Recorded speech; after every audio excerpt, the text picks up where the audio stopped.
বাঙালি খানায় সবাইকে স্বাগত জানাই।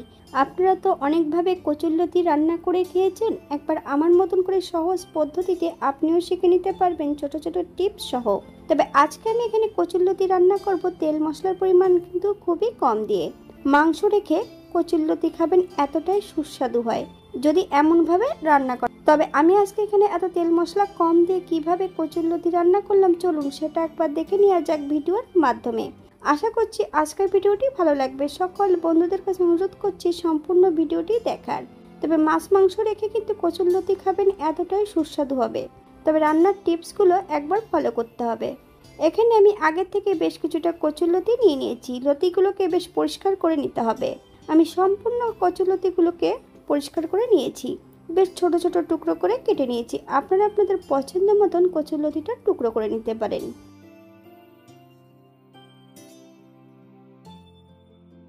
এখানে আমি 500 গ্রাম চিংড়ি মাছ আগের থেকে রেখে দিয়েছি। এখান থেকে আমি অর্ধেকটা চিংড়ি মাছ নিয়ে নেব রান্নার জন্য।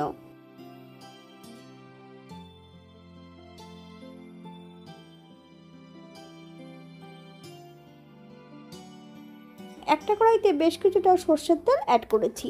তেল গরম হওয়া পর্যন্ত অপেক্ষা করতে হবে।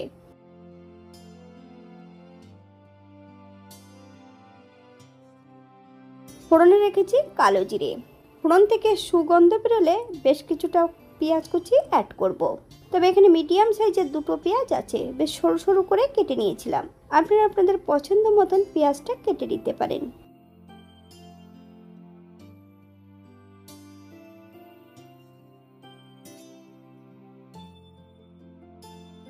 এই পর্যায়ে অ্যাড করব হাফ চামচ লবণ, 1 চামচ রসুন বাটা। পেঁয়াজ রসুন থেকে যতক্ষণ কাঁচা গন্ধ ছাড়বে ততক্ষণ বেশ পেঁয়াজ রসুনটা ভালো করে ভেজে নিতে হবে।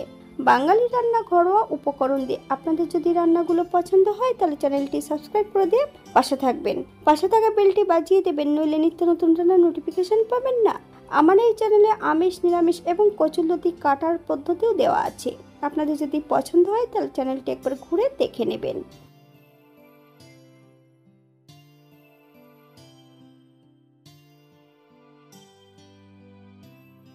হাফ চামচ কাশ্মীরি লঙ্কার গুঁড়ো, 1 চামচ হলুদ গুঁড়ো।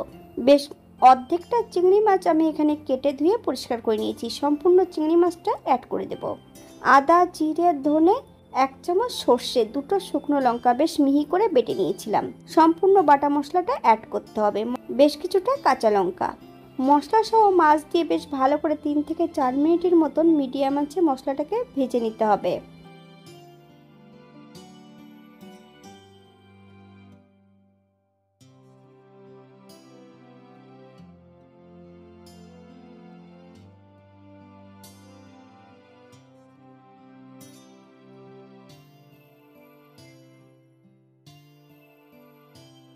মশলা ভাজার এই পর্যায়ে অ্যাড করব মশলা ধোয়া বাটি থেকে বেশ কিছুটা জল। যতক্ষণ মশলা থেকে তেল না ছাড়ছে ততক্ষণ বেশ মশলাটা ভালো করে মিডিয়াম আঁচে কষিয়ে নিতে হবে।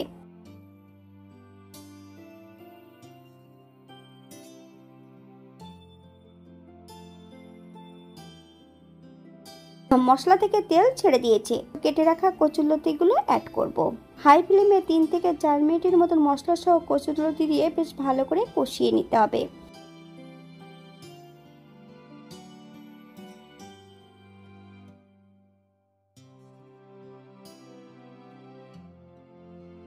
এখানে হাফ চামচ লবণ অ্যাড করব। আপনার স্বাদ অনুসারে লবণটা অ্যাড করবেন। 7 থেকে 8 মিনিটের মতন একদম লো ফ্লেমে ঢাকা দিয়ে রেখে দিতে হবে। তবে শুধু ঢাকা দিয়ে রেখে দিলে হবে না, ঢাকা খুলে মাঝে মাঝে একটু নেড়ে চেড়ে দিতে হবে, নইলে কড়ার নিচটাতে লেগে যেতে পারে।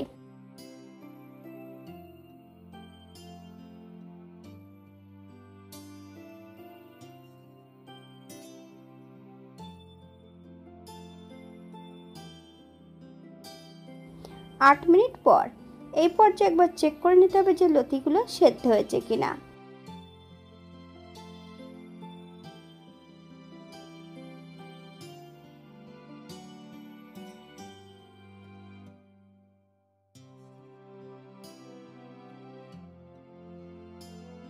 আবারও আমি 3 থেকে 4 মিনিটের মতন লো ফ্লেমে ঢাকা দিয়ে রেখে দেব।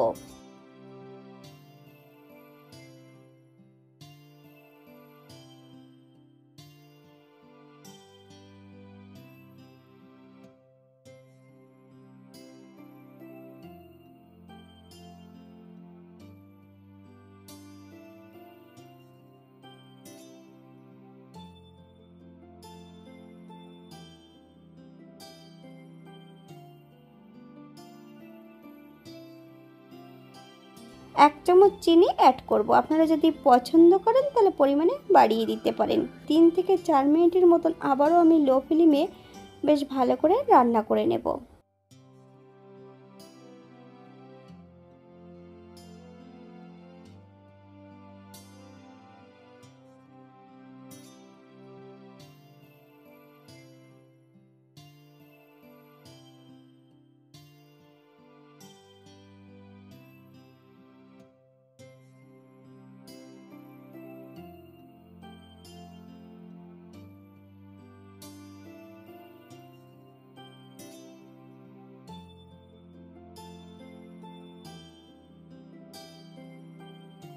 আপনারা যদি এখানে গরম মশলা বাটা বা গুঁড়ো পছন্দ করলে অ্যাড করতে পারেন।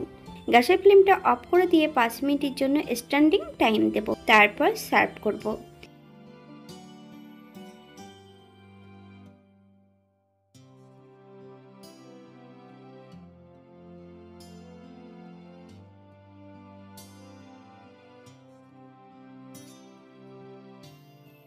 এটা দেখতে যেমন ভারী সুন্দর হচ্ছে, এটা গরম ভাতে খেতে কিন্তু অসম্ভব ভালো হয়েছিল। আপনারা বাড়িতে একবার একই পদ্ধতিতে বানিয়ে নেবেন। আমি এখানে যে উপকরণগুলো অ্যাড করেছিলাম আপনারা এর থেকে কম বেশি করে নিতে পারেন। তবে এতটাই সুস্বাদু হয়েছিল খেতে, আপনি একবার না বানালে এর স্বাদ থেকে আপনাকে বোঝানো সম্ভব নয়।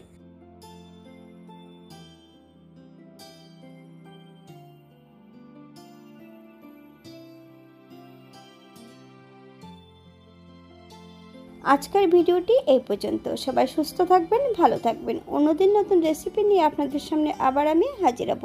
নতুন ও পুরনো সকল বন্ধুদের অসংখ্য ধন্যবাদ ভিডিওটি দেখার জন্য। হাতে যদি সময় থাকে তাহলে একটা লাইক, কমেন্ট, শেয়ার করবেন।